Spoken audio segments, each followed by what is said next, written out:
गुरु प्यारी साध संगत जी, राधा स्वामी। प्यारी संगत जी, मनुष्य अपनी समझ, अपनी बुद्धि से चलता है, पर अध्यात्म का विषय बुद्धि का विषय नहीं है। यह बुद्धि के पार का विषय है। यदि अध्यात्म को समझना हो तो अपनी बुद्धि परे रख देनी चाहिए। अध्यात्म अनुभव का विषय है। यदि अध्यात्म को आप अपनी समझ से समझने का प्रयास करेंगे तो हो सकता है कि आप बहुत से इशारे ना ही समझ पाएं, क्योंकि बुद्धि हर बात पर तर्क उठा सकती है। आज का यह सूत्र बड़ा ही महत्वपूर्ण सूत्र है। समझ से समझने के काम नहीं आएगा। ना समझी से समझने का प्रयास करोगे तो बहुत से इशारे समझ में आ जाएंगे।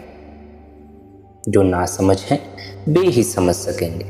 जो समझदार हैं वे इन इशारों से चूक जाएंगे। समझ से क्षुद्र बातें समझ आती हैं। ना समझ से विराट समझा जाता है। ज्ञान से बाहर की यात्रा होती है, अज्ञान से भीतर की यात्रा होती है। स्व के मार्ग में ज्ञान बाधा हो जाता है।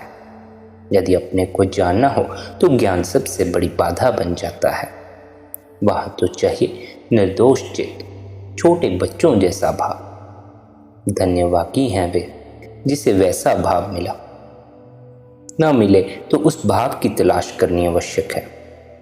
ये सूत्र भावुक हृदय के लिए अपूर्व इशारे हैं। इसलिए आज के इस सूत्र को अपनी बुद्धि से हटकर समझने का प्रयास करें। अब आज की चर्चा शुरू करते हैं।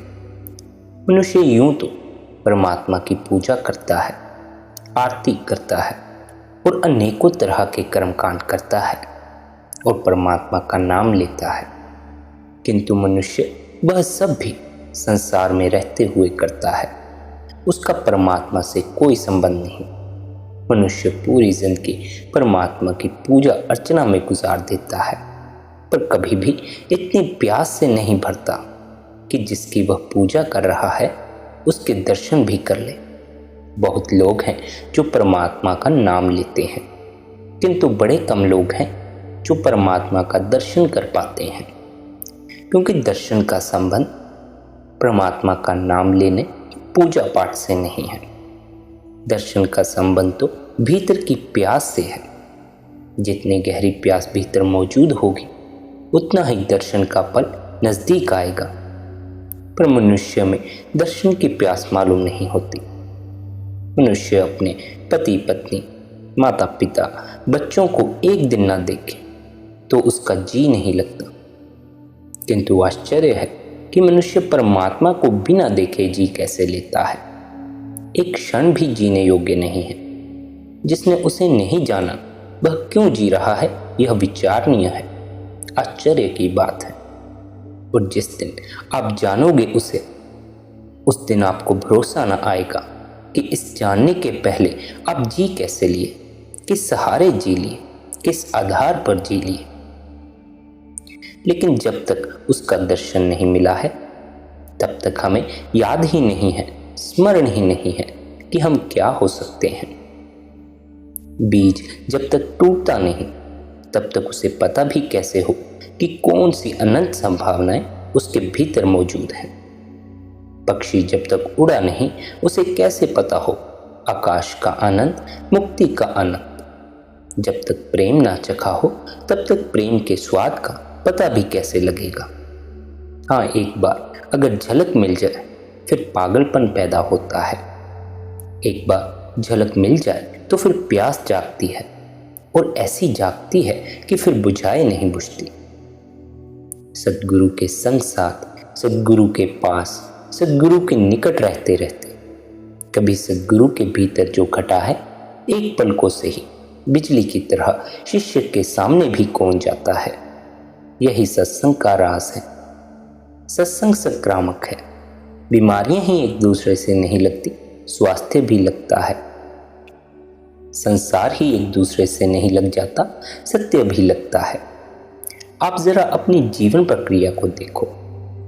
कोई धन कमाने निकला था, किसी को धन कमाते देखकर आप धन कमाने में लगे हो, कोई पद के लिए आतुर था, उसकी आतुरता आपको भी पकड़ गई है, आप भी पद के पीछे चल पड़े हो। आप सीखते कहाँ हो, सीखते किससे हो? जो भी आप जानते हो जीवन के संबंध में, वह आसपास से आता है, किसी और से आता है। सत्संग का अर्थ है किसी ऐसे व्यक्ति के पास होना जिसकी आंखों में परमात्मा भर गया है। उसके पास रहना ही काफी है, कुछ और करने की कोई जरूरत नहीं। उसके पास उठना बैठना ही काफी हो जाता है। यह अवसर जितना मिले उतना अच्छा है, क्योंकि कब किस क्षण में आपका हृदय ग्राहक होगा, किस क्षण में जो गुरु में घटा है वह आप में छलांग लगा जाएगा, उसके बारे में कुछ कहा नहीं जा सकता। कभी आप खुले होते हैं, कभी आप बंद होते हैं, कभी आप परमात्मा की उस बख्शीश को लेने को तैयार होते हैं, तो कभी आप उस बख्शीश के लिए तैयार नहीं होते। कभी आपके मन में हजार हजार विचारों की तरंगें होती हैं, तब आप गुरु के पास होकर भी गुरु से दूर हो। लेकिन कभी ऐसे क्षण भी आ जाते हैं जब विचार की तरंगें नहीं होती या बहुत कम होती हैं, ना के बराबर होती हैं। उसी क्षण वह जो गुरु के भीतर उमगा है, उसकी कुछ बूंदें आपके कंठ में भी उतर जाती हैं। उसी क्षण जो रोशनी गुरु के भीतर जगी है, वह आपके अंधेरे को भी पार कर जाती है, बिजली की तरह पहुंच जाती है। बस उसके बाद फिर दर्शन की इच्छा जागती है। उसके पहले तो दर्शन सब बातचीत है। जिसे आपने देखा ही नहीं, जिसका आपको कोई अनुभव नहीं है, उसके लिए आप प्यास पैदा भी कैसे कर सकोगे? तब तक आपकी सब पूजा और प्रार्थना झूठी है। तब तक सब करना एक सामाजिक संस्कार है, आप उसे पूरा कर देते हो। जीवित मंदिर खोजना होगा, कहीं जहां परमात्मा अभी भी धड़क रहा हो। किन्हीं आंखों में झांको जिन आंखों में परमात्मा झांका हो, किन्हीं आंखों में झांको जो आंखें परमात्मा में झांक चुकी हों। किसी ऐसे के संग साथ हो लो, सौभाग्य के किसी क्षण में उसका मतवालापन आपको भी पकड़ लेगा। सौभाग्य के किसी क्षण में एक झंझावात की तरह आपके चारों तरफ ऊर्जा का प्रवाह होगा। आप एक अंधड़ में फंस जाओगे, एक अंधड़ जो आपको अनंत की यात्रा पर ले जा सकता है। तब दर्शन की इच्छा जागती है। गुरु की आंख में झांककर परमात्मा में झांकने की अभिप्सा पैदा होती है। फिर चैन नहीं, फिर बाबरापन है। बिन दर्शन भई बावरी। इसका थोड़ा अर्थ समझ लें। प्राथमिक घटना घट चुकी है, यानी एक बार झलक मिल चुकी है। अब दर्शन की इच्छा है। थोड़ा सा स्वाद लग गया है, होंठों ने थोड़ा सा रस पी लिया है, अब और पीने की इच्छा है। अब बिना पिए रहा नहीं जाता। तब भक्त कहता है, जरा मेरी प्यास को आजमाओ, जरा मेरी अभिप्सा को परखो। यह जो मेरे प्राणों में चल रही है उत्कंठा, जरा इसकी तरफ देखो। परमात्मा को चुनौती देना शुरू करता है, फुसलाता है, मनाता है, झगड़ता है, पुकारता है। कभी नाराज होकर भक्त चुप हो जाता है, नहीं पुकारता।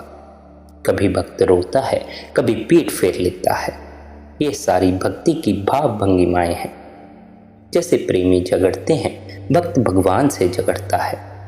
कई तरह से फुसलाता है, चुनौती देता है कि आपकी झलक अगर मिल जाए तो चांद तारे फीके पड़ जाएं।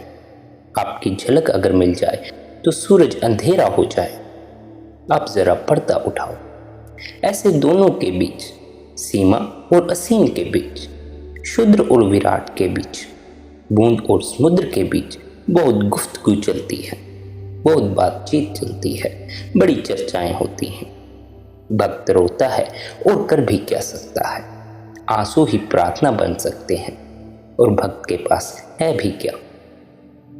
जब तक भक्त को अनुभव नहीं होने लगता कि मेरे आंसुओं के उत्तर आने लगे, कि इधर मैं रो रहा हूं, इधर अस्तित्व रोने लगा, तब तक भक्त चैन नहीं लेता। ऐसे पागल आप हो जाओ तो परमात्मा मिलता है। यह कीमत चुकानी ही पड़ती है। मुफ्त यहाँ कुछ भी नहीं मिलता। अक्सर लोग संसार की क्षुद्र चीज़ों के लिए बड़ी कीमत चुकाने को तैयार हैं और परमात्मा के लिए कोई कीमत चुकाने को तैयार नहीं है। परम प्यारे को खोजने चले हो, जो भी आपके पास है सब दे देना होगा। सर्वहारा हो जाओगे तो ही उसे पाओगे। ऐसी घड़ी जरूर आती है जब आपका रुदन आपके रोए रोए से होता है, तो उस तरफ भी आंसू टपकते हैं। वृक्ष रोते हैं और चांद तारे रोते हैं। इस जगत में आपके भीतर उठे प्रश्नों के उत्तर छिपे हैं। यह जगत प्रतीक्षा कर रहा है कि आप पुकारो तो उत्तर आए। यह जगत आपके प्रति उपेक्षा से भरा हुआ नहीं है। यही परमात्मा मानने का अर्थ है। परमात्मा मानने का अर्थ यह नहीं होता कि ऊपर कहीं आसमान में बैठा हुआ है जो सारे जगत को चला रहा है। नास्तिक भी इसी में उलझे हैं, आस्तिक भी इसी में उलझे हैं। परमात्मा के मानने का सार अर्थ होता है कि यह अस्तित्व आपके प्रति उपेक्षा से भरा हुआ नहीं है। यह अस्तित्व हम में रस रखता है, इतना ही अर्थ है। यह अस्तित्व हम में उत्सुक है, यह हमारे विकास में उत्सुक है, यह हमारे चरम उत्कर्ष में उत्सुक है। यह हमें जीवन की परम आनंद की यात्रा पर ले जाना चाहता है। हमारे प्रति जगत तटस्थ नहीं है। परमात्मा के मानने का इतना ही अर्थ है। अगर हम रोएंगे तो कोई हाथ इस अस्तित्व से उठेगा हमारे आंसुओं को पहुंचने को। मगर रोना आना चाहिए। झूठे आंसुओं से काम नहीं चलेगा, थोते आंसुओं से काम नहीं होगा। नकली अभिनय के आंसू काम नहीं आएंगे। चांद तारे हिसाब रखते हैं, यह पूरा अस्तित्व आपके आंसुओं का हिसाब रखता है। आपके व्रत उपवासों का नहीं, लेकिन आपके आंसुओं का हिसाब जरूर रखता है। आपके पूजा पाठ का नहीं, आपके आंसुओं का हिसाब रखता है, क्योंकि आंसू आत्मिक हैं। वही आपके जीवन का पुण्य है। सम्यक रूप से जिसे रोना आ गया, उससे परमात्मा ज्यादा देर छिपा नहीं रह सकता। फिर परमात्मा को पर्दा उठाना ही पड़ता है। इन दो छोटी आंखों से आकाश हराया जा सकता है। इन दो छोटी आंखों से आंसू आकाश से होने वाली वर्षा को फीका कर सकते हैं। आपके इस हृदय में ऐसा सूरज छिपा है कि सारे सूरज फीके हो जाएं, और आपके इस हृदय में प्रेम की एक ऐसी संभावना छिपी है कि परमात्मा अपने आप खींचा चला आए। लेकिन आप अपनी संभावनाओं को जगाओ, उकसाओ। आप पत्थर की तरह पड़े हो। इस पत्थर से परमात्मा का मिलना नहीं हो सकता। आप अति कठोर हो गए हो। आपके हृदय ने ना मालूम कब से धड़कना बंद कर दिया है। आपके जीवन में कोई रहस्य नहीं है। आपका दर्पण इतनी धूल से जम गया है कि अब इसमें कोई प्रतिबिंब नहीं बनता। यह धूल झाड़ो। आंसू ही इस धूल को बहा ले जा सकते हैं। और देखना, सस्ता मामला नहीं है, खतरे का दांव है, क्योंकि जिस दिन आप उसे देखोगे, उसके देखने में ही आप मिट जाओगे और मर जाओगे, यानी भीतरी मृत्यु घट जाएगी।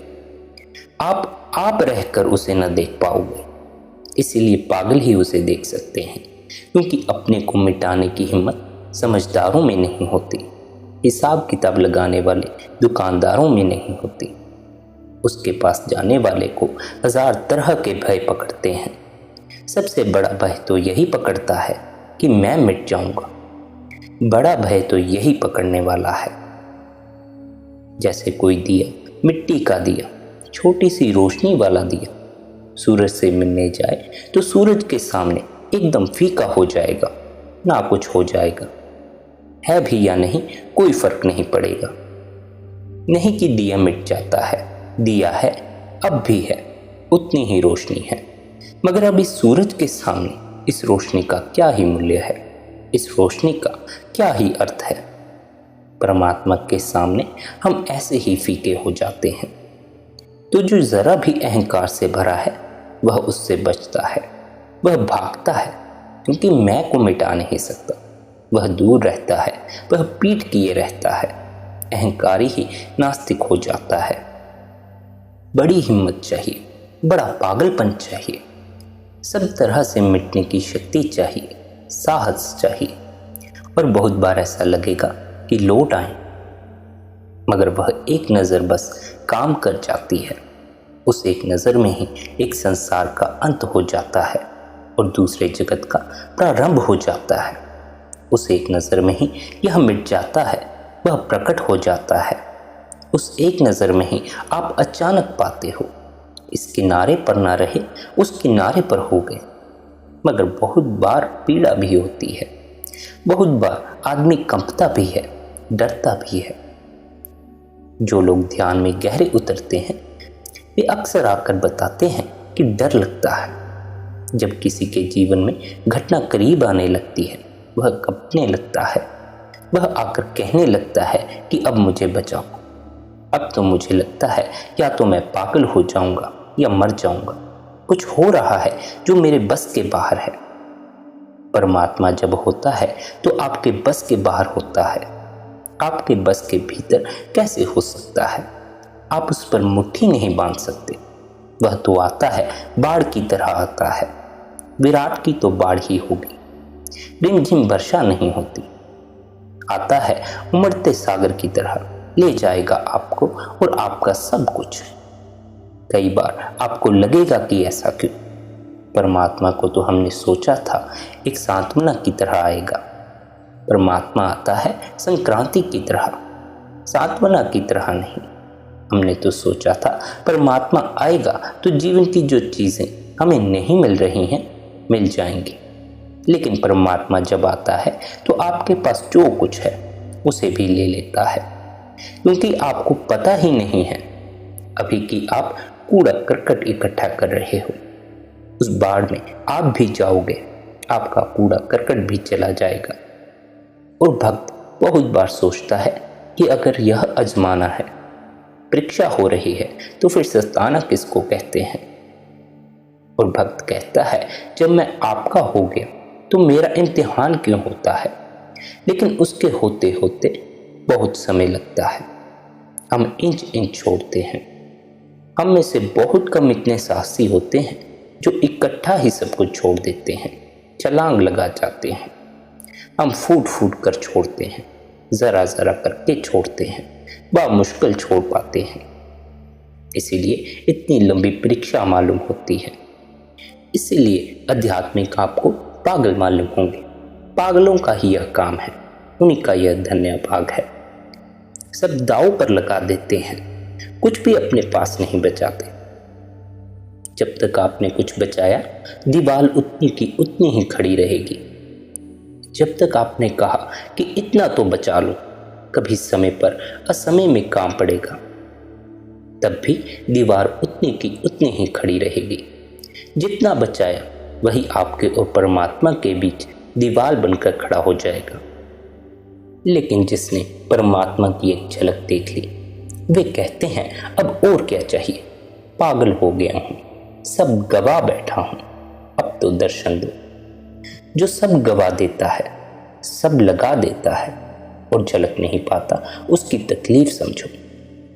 आप तो बिना कुछ लगाए उसकी आकांक्षा करते हो। सब कुछ लगाने वाले को भी एकदम से नहीं मिल जाता। सब कुछ लगाने वाले को भी प्रतीक्षा करनी पड़ती है। वे ही प्रतीक्षा के क्षण श्रद्धा के क्षण हैं। तब श्रद्धा बड़ी डगमगाती है। मन हजार तरह की शंकाएं उठाने लगता है कि इधर सब दांव पर लगा दिया है, यहाँ कुछ मिला भी नहीं, न घर के रहे न घाट के रहे, संसार भी गया, निर्वाण का कुछ पता नहीं चल रहा। तो लोग ठीक ही कहते थे कि तुम पागल हो गए हो। आते आते किनारे से टकरा गए और सफीना फिर दूर हट गया। किनारे से टकरा कर सब जो गवा चुका है उसे लगता था आया किनारा। वह आखिरी परीक्षा की घड़ी है जब किनारे से सफीना टकरा कर फिर दूर हट जाता है। सब दांव पर लगाया हुआ व्यक्ति भी एक चीज अभी बचा कर रखा है। सब दांव पर लगा दिया तो क्या बचा? अगर सब दांव पर लगा दिया यह बात सच है तो फिर कुछ नहीं बचता, लेकिन फिर भी कुछ बचाया है। कुछ घटनाएं समझोगे, ख्याल में आएगा। रिंझाई अपने गुरु के पास था। उसने सब दांव पर लगा दिया था, सब छोड़ दिया था। ऊपर ऊपर का ही नहीं, भीतर का भी सब छोड़ दिया था। विचारों का भी त्याग कर दिया था। कुछ 6 वर्ष की लंबी ध्यान की प्रक्रिया के बाद वह घड़ी आई जब उसे भीतर शून्य का अनुभव हुआ। कुछ नहीं बचा, सन्नाटा छा गया। वह भागा, गुरु के चरणों में गया, उनके चरणों पर गिर पड़ा और उसने कहा कि मैं शून्य हो गया हूं। गुरु ने कहा, इसको भी छोड़ दे।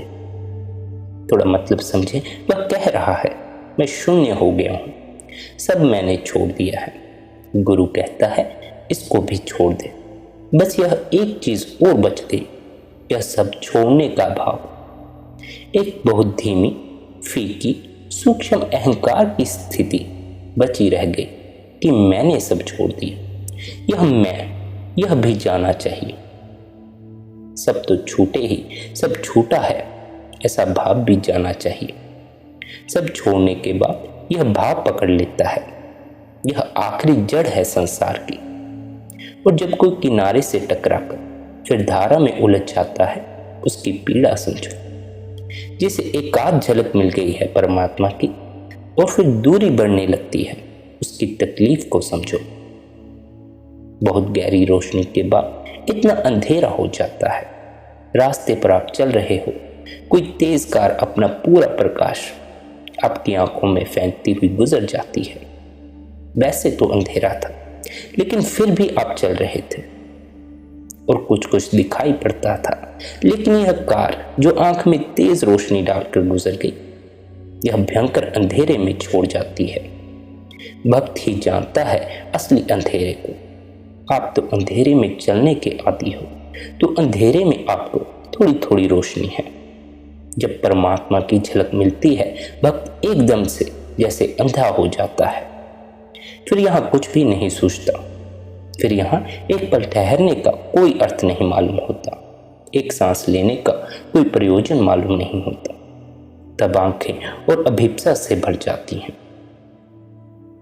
लेकिन इसके लिए सबसे पहले जरूरी है कि भक्त खड़ा हो जाना चाहिए, दौड़ बंद हो जानी चाहिए। दौड़ का अर्थ होता है यह मिल जाए, वह मिल जाए, यह कर लूं या वह कर लूं। संसार उन लोगों से भरा है जो दौड़ रहे हैं, भागे जा रहे हैं, जो कभी खड़े ही नहीं होते, रात सोते भी नहीं, दौड़ जारी रहती है। शरीर थक कर गिर जाता है, लेकिन मन दौड़ता रहता है। जब तक वासना है तब तक दौड़ है। और ध्यान रखना, आप जब मंदिर में प्रार्थना करते हो तब भी मन दौड़ जारी रखता है। आपकी प्रार्थना भी वासना का ही एक ढंग हो जाती है। उसमें भी आप कुछ मांगते हो कि नई दुकान खोली है, सफलता मिल जाए, बेटे का विवाह करना है, लड़की मिल जाए, बेटा पढ़ लिख कर अच्छी नौकरी लग जाए। कहीं छिपी हुई, चाहे कहो और चाहे ना कहो, छिपी हुई वासना होती है। वही वासना आपकी प्रार्थना की हत्या कर देती है। प्रार्थना जन्म ही नहीं ले पाती, वासना ने उसकी गर्दन दबा दी। वासना का अर्थ है दौड़। वासनाग्रस्त चित्त दौड़ता है, प्रार्थना से भरा चित्त ठहरता है। इस संसार में कुछ पाना हो तो दौड़ना जरूरी है, और परमात्मा को पाना हो तो ठहरना जरूरी है। इस सूत्र को ख्याल में ले लें। दौड़ने से वस्तुएं मिलती हैं, ठहरने से वस्तुओं का मालिक मिलता है। दौड़ना संसार की विधि है, ठहरना धर्म की विधि है। दौड़े तो संसार में बहुत कुछ पाओगे, लेकिन परमात्मा को चूक जाओगे। और सारा जगत मिल जाए, परमात्मा न मिले तो फिर क्या ही मिलेगा। परमात्मा मिल जाए तो सब मिल जाता है, सब ना भी मिले तो भी मिल गया। मांग में आक्रमण है, प्रार्थना में आक्रमण नहीं है। प्रार्थना तो प्रतीक्षा का ही रूप है। थोड़ा भेद को समझे। मांग नहीं, प्रार्थना यानी प्रतीक्षा। आए अगर परमात्मा तो धन्यवाद, ना आए तो कोई शिकायत नहीं। आए तो स्वागत, ना आए तो प्रतीक्षा जारी रहेगी। अनंत प्रतीक्षा का धैर्य चाहिए तो इस क्षण भी घटना घट जाती है। जिसके पास धैर्य है उसके पास परमात्मा को खींच लेने का चुंबक है। और भक्त कहता है, मैं तुझे खोजने कहाँ जाऊं, तेरा तो कोई पता ठिकाना नहीं, और तू तो विराट है, यूं तो कहो तो सब जगह है, और खोजने जाओ तो कहीं मिलता ही नहीं है। मैं तुझे खोजने कहाँ आऊं, तेरा पता ठिकाना भी मालूम नहीं, तेरा नाम धाम भी मालूम नहीं, तुझे पहले कभी देखा भी नहीं, मिल भी जाएगा तो तुझे पहचानूंगा कैसे, कैसे पहचानूंगा, यही तू है। तू खुद आए, तू जब आए तो मुझे बता देना। और ध्यान रखना, भक्तों की यही उद्घोषणा है कि जब आप तैयार होते हो वह आ ही जाता है। मनुष्य को परमात्मा के पास नहीं जाना पड़ता, परमात्मा ही मनुष्य के पास आता है। फूल थोड़ी ही जाता है सूरज के पास, सूरज आता है, सूरज की किरण आती है अनंत की यात्रा करके, फूल को खोल जाती है। अगर फूल को जाना पड़े सूरज की यात्रा पर तो असंभव है मामला, यह तो हो ही नहीं पाएगा। कब पहुंचेगा, कैसे पहुंचेगा? और फूल अगर सूरज की यात्रा पर जाएगा तो जड़ों से टूट जाएगा, पृथ्वी से उखड़ जाएगा, पहुंचते पहुंचते ही मर जाएगा। इसीलिए परमात्मा को खोजने जाने में भी अहंकार है। आप सिर्फ उसे पुकारो कि वह आए। आप जहां हो वहीं ठहर जाओ।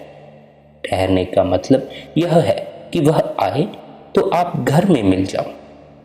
अक्सर यह होता है कि परमात्मा आया लेकिन आप घर पर नहीं थे। इसे समझना, आप जहां होते हो वहां आप होते कहां हो। मंदिर में बैठे हो लेकिन वहां आप कहां हो? मन आपका दुकान पर है, खाते बही कर रहा है, दुकानदारी चला रहा है। आप दुकान पर भी होते हो, ऐसा भी नहीं है। नहीं तो परमात्मा वहीं आ जाए। परमात्मा आपकी दुकान से थोड़ी डरता है। जब आप दुकान पर हो सकता है घर हो। मन घर पहुंच जाता है, मन पत्नी से झगड़ा कर रहा होता है। आप जहां हो वहां नहीं हो, केवल यही समस्या है। आप जहां मौजूद हो आपका मन वहां मौजूद नहीं, कहीं और पहुंच जाता है। और परमात्मा आपको वहीं खो सकता है जहां आप हो। ठहरने का अर्थ है आप जहां हो वहीं हो गए। भोजन कर रहे हो तो वहीं आपकी पूरी चेतना उपस्थित है। दुकान पर बैठे हो तो पूरी चेतना दुकान पर उपस्थित है। मंदिर गए हो तो पूरी चेतना मंदिर में उपस्थित है। और जिसकी पूरी चेतना कहीं भी उपस्थित हो सकती है उसे फिर कहीं जाने की जरूरत नहीं पड़ती। उसके पैर जहां पड़ते हैं वहां तीर्थ बन जाते हैं। वह जहां बैठ के अपालथी मारकर वही मंदिर हो जाता है। उसकी मौजूदगी मंदिर है। इसलिए अब ठहरना सीखें। ठहरना कैसे होगा? ध्यान के जरिए। हालांकि ध्यान में जब आप बैठेंगे तब भी मन आपका वहां उपस्थित नहीं होगा। मन कहीं और भागेगा। और जब मन और जगह भागेगा तो आपको ध्यान में बैठना बड़ा मुश्किल मालूम होगा, बेचैनी मालूम होगी। आप उठ जाएंगे ध्यान करते करते। किंतु यदि आप ध्यान में बैठे रहे, स्थिर होकर बैठे रहे, मन की फिक्र न की, तो धीरे धीरे मन शांत होता जाएगा। और जैसे ही मन पूरी तरह शांत होगा तब आपको उस शून्य का अनुभव होगा। आपको परमात्मा की झलक मिलेगी। किंतु बगैर ध्यान के हम स्थिर नहीं हो सकते, ठहर नहीं सकते। हमारा मन ठहरना जानता ही नहीं है। ध्यान कुंजी है इसे ठहराने की। इसलिए ध्यान में बैठने का गुरुओं ने हमें इतना उपदेश दिया है। बार बार गुरु हमें याद दिलाते हैं कि ध्यान क्यों जरूरी है। बार बार गुरु हमसे ये वादा लेते हैं कि आप ध्यान में इतना समय व्यतीत करें। किस लिए? केवल इसीलिए क्योंकि हमारा मन एकदम से स्थिर नहीं हो सकता। धीरे धीरे प्रयास करके हम इसे स्थिर कर सकते हैं। लेकिन ऐसा भी नहीं है कि यदि गुरु आपको अभ्यास दे दे और आप उस अभ्यास को 1-2 दिन करें और फिर यह कहने लग जाए कि मेरा मन तो अभी भी स्थिर नहीं हुआ, तो फिर जीवन भर कुछ ना हो सकेगा। प्रतीक्षा करनी पड़ेगी, प्रार्थना करनी पड़ेगी। प्रार्थना का अर्थ होता है प्रतीक्षा करना। जैसे जैसे आप ध्यान में उतरते जाएंगे, उसके दर्शन की प्रतीक्षा में बैठे रहेंगे, धीरे धीरे वह परमात्मा आपके करीब आता जाएगा। और जैसे ही आप उस परमात्मा को अपने भीतर उतारने के लिए पूरी तरह तैयार हो जाएंगे, तब आपको परमात्मा के दर्शन भी हो जाएंगे। राधा स्वामी।